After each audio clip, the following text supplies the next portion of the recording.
Dalam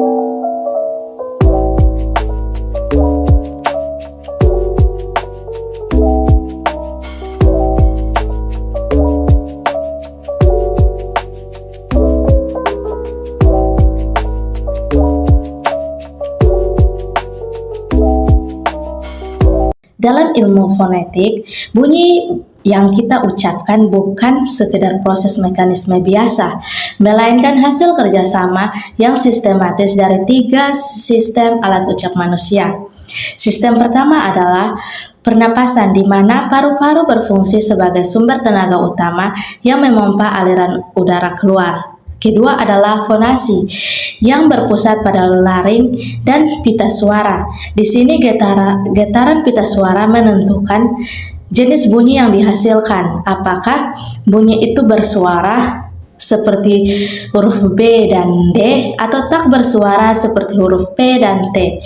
Ketiga adalah sistem artikulasi yang meliputi lidah, bibir, gigi, dan langit-langit mulut. Sistem inilah yang bertugas membentuk dan memodifikasi udara menjadi bunyi bahasa yang spesifik. Secara umum, bunyi bahasa dibagi menjadi 2 kelompok besar, yaitu vokal dan konsonan.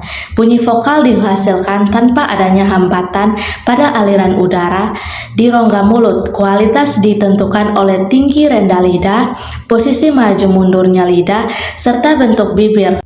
Misalnya, vokal depan tinggi seperti huruf I atau vokal belakang bulat seperti huruf U.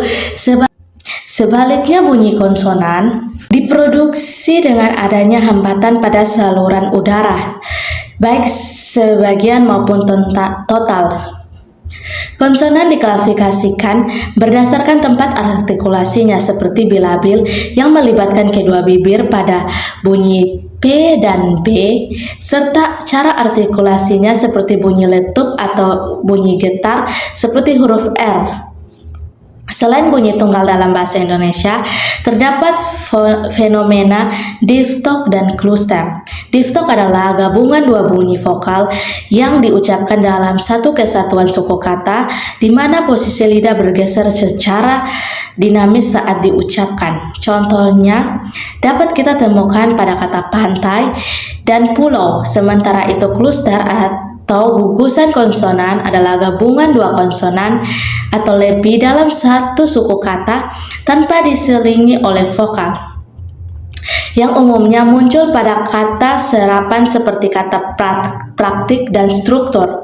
Untuk mendokumentasi seluruh bunyi tersebut secara ilmiah dan akurat, para linguis menggunakan transkripsi fonetik. Berbeda dengan ejaan standar, transkripsi fonetik menggunakan simbol International Phonetic Alphabet untuk mencatat bunyi asli yang diucapkan manusia. Transkripsi ini dapat berupa transkripsi luas menggunakan tanda kurung miring atau perbedaan fonologis umumnya, atau transkripsi sempit menggunakan tanda kurung siku untuk mencatat variasi artikulasi yang lebih detail. Pemahaman mengenai alat ucap dan transkripsi fonetik ini memiliki peran yang sangat kuat, penting secara praktis, mulai dari pengajaran bahasa, terapi wicara, pelestarian bahasa daerah, hingga pengembangan teknologi pengenalan suara pada perangkat digital saat ini.